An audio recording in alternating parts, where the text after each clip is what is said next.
Hey, listen to Wrestling Roundup on FreeFM, ArrowFM, and MP. As always, I'm Grady, and live on Skype we got Josh. Hey. Survivor Series this past weekend. 7 matches, 1 on the pre-show, 6 on the main show. Raw versus SmackDown, champions v champions, battle royals, a little bit of everything. Let's start off with the first match that was on the pre-show. SmackDown's Intercontinental Champion Shinsuke Nakamura taking on Raw's United States Champion Damian Priest. Damian Priest warned Rick Boogs. Don't mess with the match. Don't interfere. Don't distract. And he distracted one too many times. And so he got his guitar broken over his back. And then Shinsuke got part of the guitar broken over his back. Resulting in a SmackDown win, which was, on this night, very rare. Yeah, when we're talking 1 of 2 wins for SmackDown, and one of those wins, as you say, was Damian Priest getting himself disqualified. It was not a good night for the Blue Brand. But, you know, is it really Rick Boogs' fault if playing the guitar somehow hulks up or gives Shinsuke Nakamura superpowers to break out of a submission? I feel like that's not his fault. No. It is an unnecessary gimmick, but I liked that that Damian Priest started using a submission and a different type of one than you would expect too. So I like that they are twisting his character a bit. They gave him that new theme. I don't like that he doesn't have the arrow anymore at the Titantron, because that was a pretty cool visual. Yeah. But I can live with it because they're trying to do something with Priest. Yeah, I think coming into this was one of those matches where we thought, you know, it would be clear that Priest would win just because they wanted to do something with Priest. Other than the fact that SmackDown got another win on the tally board, honestly, this was more of a showcase of Damian Priest than it was for Nakamura. Like, we're coming out of this match talking about Damian Priest's performance here. We're talking about what Damian Priest did. It just so happened that Shinsuke Nakamura got a little win for his brand, and ultimately Priest didn't cost his brand anything, as they were going to dominate throughout the night anyway. Where do you want to go next? We got 6 matches on the main card. I'm going to let you pick where you want to go with this one. Let's blow out the Battle Royal right off the get-go. Alrighty, The Rock's 5th anniversary 25-man dual-banded Battle Royal. I'm going to list off the order of elimination. So the first person I list was first eliminated, and the last person I list won. Drew Gulak, Shelton Benjamin, Humberto, R-Truth, Otis, T-Bar, Cedric Alexander, Chad Gable, Eric Ivar, Jinder Mahal, Angel, Shanky, Mansoor, Robert Roode, Dolph Ziggler, Sami Zayn, Commander Aziz, AJ Styles, Apollo Crews, Cesaro, Angelo Dawkins, Montez Ford, Ricochet, and ultimately the winner, Omos. Who eliminated half the people in the match by himself. Yeah, he had quite an elimination tally by the end of that. Yeah. It was probably the right decision if they weren't going to if the crew in the ring was not going to be smart enough to get Omos out right away, the Big Show treatment, Omos had to win. And they weren't smart enough to get him out right away. And the only time they actually tried to gang up on him was when it was like 7 people left, and there was nobody strong enough to lift him up by themselves. So at that point, you knew Omos was winning. The only way he wasn't going to win was if, at the very end, the trick that Ricochet tried to pull on him would have worked. With pulling the rope down. But it didn't work, so...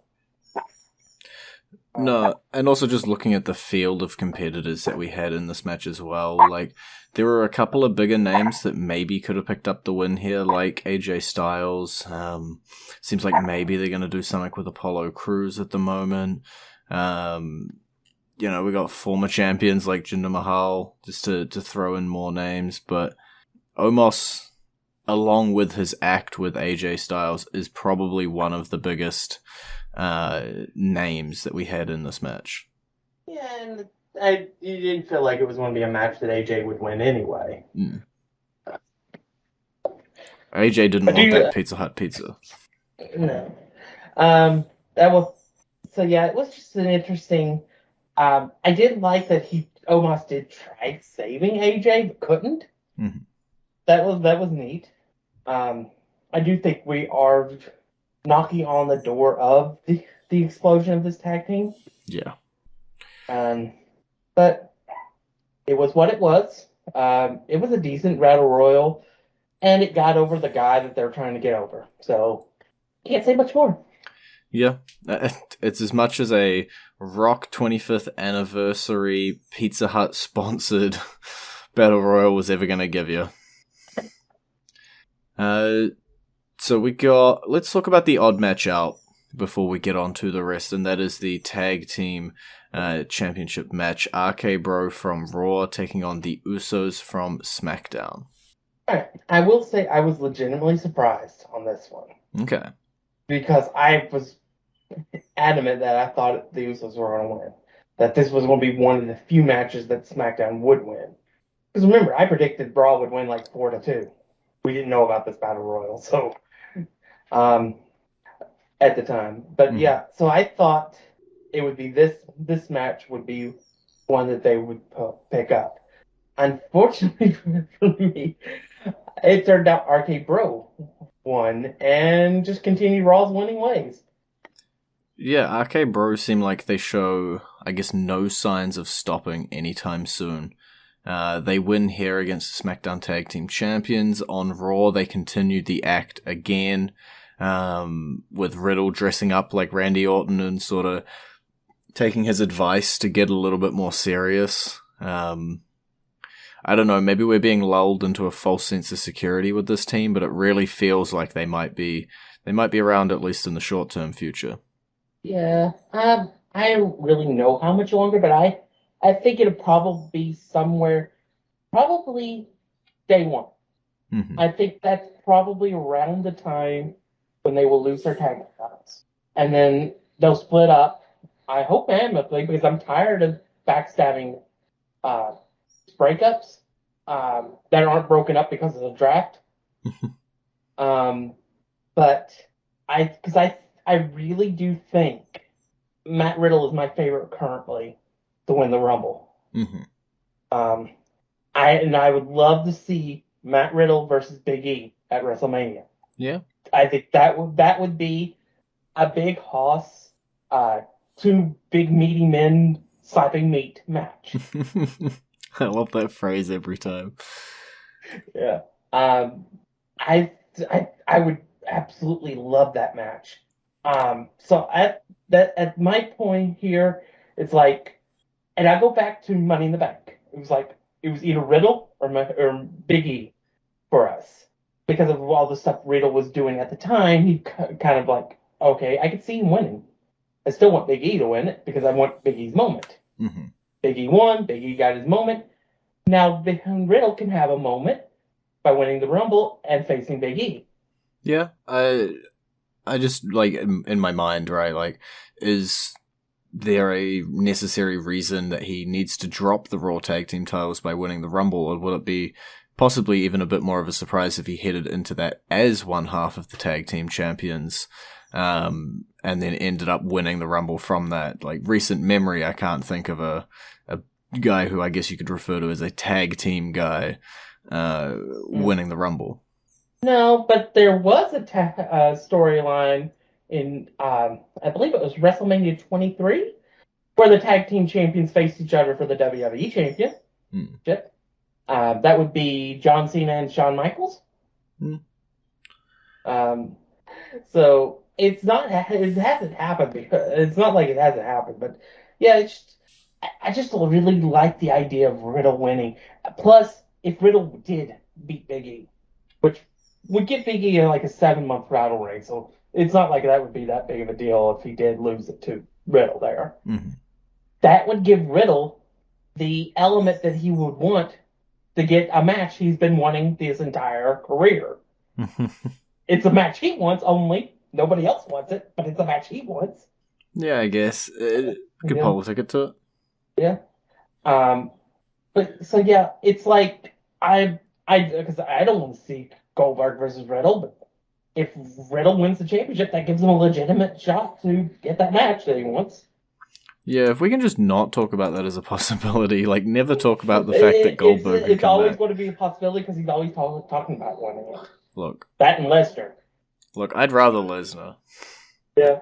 So yeah, but to put my thoughts on this, it's like, all right, so the Usos lost here.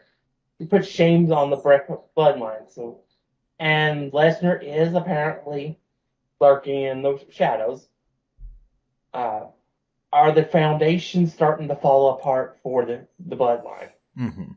It's a tough question, and I think we're gonna have to see where this bloodline ends up going. Like, people keep pitching things, Brock taking the title off of Roman, Drew McIntyre coming along to take the title off of Roman, or obviously The Rock being the big one that people keep suggesting.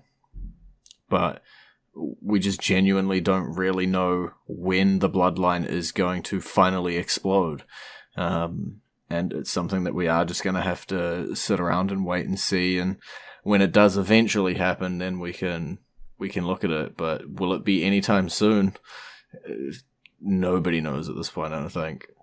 I'm going to go into our song this week, just so we can talk about the other 4 matches on the other side of the song. So it's a little bit early this week. But in honor of their victory here, 5-2 at Survivor Series, it is going to be the theme song for Raw by NF, and that is playing for you now. Hey Nate, how's life? I don't know. It's alright. I've been dealing with some. Call me what you want, but never call me forgettable. Leave you deep in thought, I can never swim in the kiddie pool. Waited, I've been thinking the cinema. And you're back to Wrestling Roundup on FreeFM, ArrowFM, and MPR. I'm Grady, he's Josh.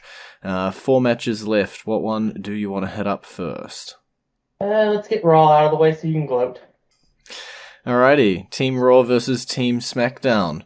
Let's go through the order of eliminations as quickly as I can.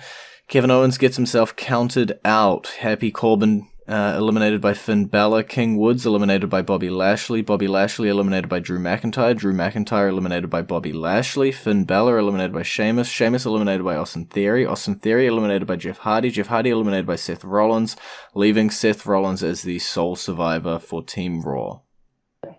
Yeah. So Seth Rollins is now 2-4 in elimination matches at Survivor Series, and finally has a win that doesn't involve Roman Reigns eliminating the entire field. I thought it was funny though that the way they started it was with Kevin Owens getting himself counted out, considering last year Seth pretty much pulled the same stuff, but he got himself pinned immediately. Mm-hmm. He laid down for the match, so I thought that was an interesting touch. And then Kevin Owens celebrates the win on the social media, just being a D-bag heel that way. That was neat. I'm kind of sad because I wanted King Woods to be the sole survivor. That said, I'm kind of interested in the fact that they made Jeff Hardy SmackDown's last survivor. Yeah, it does seem to signal big things for him, for somebody who wasn't doing necessarily a whole lot coming into this, outliving Corbin, maybe not much of a surprise, Woods, maybe not much, but, outliving Drew McIntyre and Sheamus and guys like that, and coming up, as you say, the last person for SmackDown. But I also want to say this. This match was about showcasing Austin Theory, which may or may not be a good thing, because the last time a former NXT person was showcased on Survivor Series, they were let go 2 years later. Yeah, it seems as though there's a few people who are getting a refocus. As you say, Austin Theory is one of those. Based on the stuff on Raw, I'm not going to recap this entire Golden Egg piece, but Austin Theory did earn himself a WWE Championship match ultimately, Seth Rollins, Kevin Owens, Big E seems to be the sort of direction they want to go with that, but Austin Theory is getting his name into people's mouths. Yeah. I like the character, too. I think that there's something there. I mean, I know when Evolve was on the network, that Evolve special, I told you, look out for this guy. Yeah. Because he impressed me that much at that young of age, just from that one match that I saw. So I'm thoroughly behind him because I want to see him succeed, and I think this character, with the selfies and stuff, and just being an absolute d-bag, I think is working. I think people don't like him. Any heat is good heat. I don't care what the internet says. Go away heat is still heat. So that's what I think, is that I want to see where they go with him. Obviously, he's not going to be Big E. I just want to, but I'm hoping for a competitive match with an eventual clean finish, because I don't want to see like Rollins or Kevin Owens getting involved, and that's the reason Austin Theory loses. Because I think that would hurt Big E in the end. I'll let you catch Raw on your own time, but we will just jump into the other 5v5 while we are here, that being the 5-on-5 women's match, Team Raw versus Team SmackDown. I will run through it again, trying not to blow out my voice box. Carmella eliminated by Toni Storm. Queen Zelina eliminated by Toni Storm. Toni Storm eliminated by Liv Morgan. Liv Morgan eliminated by Sasha Banks. Rhea Ripley eliminated by Shayna Baszler. And then in a run of runs, Sasha Banks gets counted out. Natalya eliminated by Bianca Belair. Shayna Baszler eliminated by Bianca Belair. And Shotzi eliminated by Bianca Belair, leaving Bianca Belair the sole survivor for Team Raw. Bianca Belair or Bianca Cena? Yeah, this was the Bianca Belair. I do like that it was started out with Toni Storm dominating. So that was pretty interesting. And the only elimination that wasn't Bianca Belair was Liv. Liv got an elimination on Toni Storm. So maybe a push for, but maybe there is something that there for Liv towards just being more than just fodder for the Raw Women's Champion. Every time we say that, we're disappointed, so I want to stop saying it. Nothing's ever going to happen for Liv. But yeah, this was definitely about Bianca Belair just hulking up and completely dominating all of SmackDown. And it was after this match that you pretty much knew Raw was just not going to lose this night, because it was like just the momentum and stuff. It's like at this point, because this was the sixth match on the card, it's like, is SmackDown even going to get a win on the main Raw card? Because it was 5-0 on the main card at that point, leaving just Roman left to defend SmackDown's honor. Yeah, I think with this women's match as well, just to highlight people, as you say, Toni Storm, Liv Morgan, and Bianca Belair, sort of your highlight of people to come out of this. Bianca Belair, they seem to be strapping a lot of faith onto her shoulders. Hopefully she can pull it off. You know, we've already seen amazing matches from her. Honestly, if you're sitting around not thinking that Bianca Belair is the future of the WWE's women's division, you're a little bit insane. Toni Storm doing nothing coming into this. Hopefully she can get a little bit of something as well. Just as much as I'm hoping for Liv Morgan, I also hoping for a little bit of Toni time. Yeah. I think if you don't realize it with Bianca, you haven't been paying attention for 2021. If there was a Slammy Award this year, Bianca Belair would, in my opinion, deserve Superstar of the Year. Because she has done it all this year. She's had amazing matches. She's had amazing feuds. She won the Royal Rumble match, won the title at WrestleMania, had pretty good defenses, and then this showing at Survivor Series. Tell me something the other people that would have any argument Roman Reigns, and Big E. And that's it. Yeah. We'll have to wait until, I guess, a little bit later in the year to finalize some of that stuff, but we do have 6 minutes left and a couple matches left to go. If we want to try and motor through our women's champions and our men's champions, unless you have something you want to throw out for that 5v5 still. No. Sweet as. Let's go with the women first. Becky Lynch, Charlotte Flair. Opening match on the main card, and Becky Lynch walking off the winner after about 18 minutes. This match was fire. Not that it wasn't surprising that it wasn't going to be. Yeah, I'm not surprised Becky won. In fact, I think I picked Becky to win. No, I picked Charlotte. Now that I remember. You had more faith in SmackDown.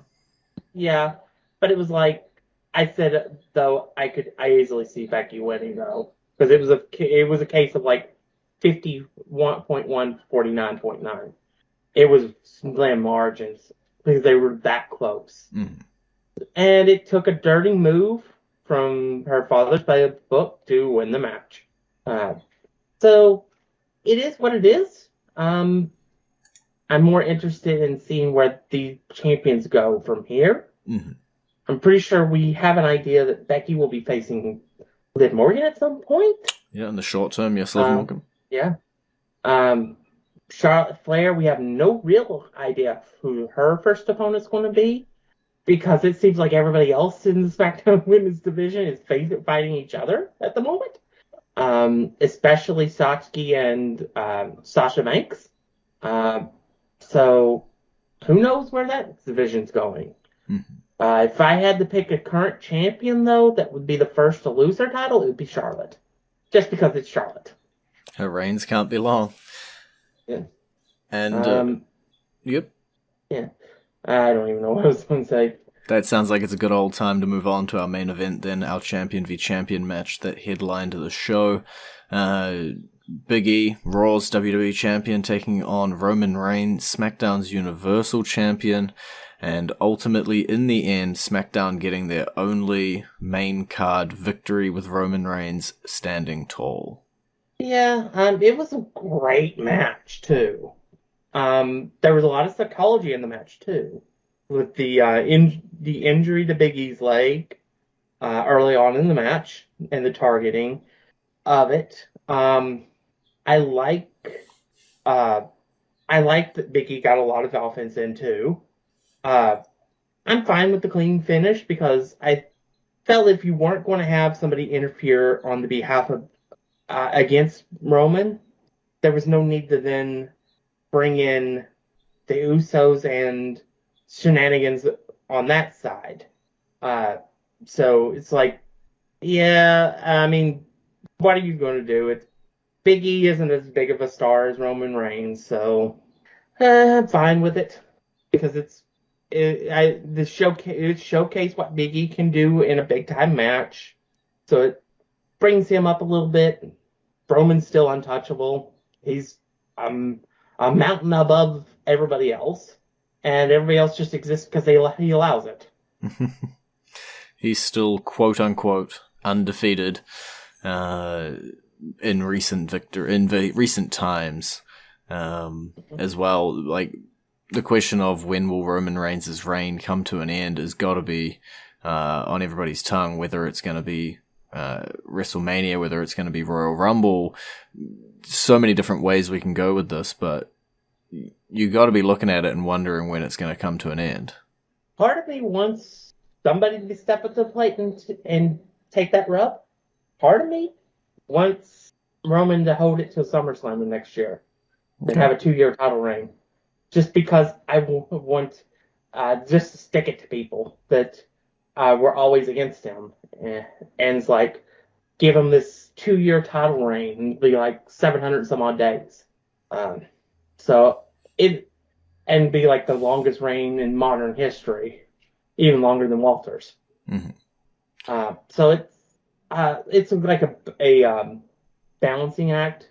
I do think there probably is somebody who's going to get the Universal title between now and WrestleMania, because I honestly don't see Roman defending it at WrestleMania. But then the question is, who steps up to that plate. I kind of have a feeling it might be Drew that ends up getting it, which I'd be fine with, but I'd like it to be somebody we haven't seen before. Well, we're going to get to answer that question as the weeks come on and as the year comes to a close and we start heading down that road to WrestleMania. But for now, we are all out of time this week. It's been great talking to you. Maybe. You can visit our Facebook page, facebook.com/WrestlingRND-up, or our Twitter page, twitter.com/WrestlingRND-up, or our YouTube page, youtube.com/WrestlingRND-up, and we will catch you next week.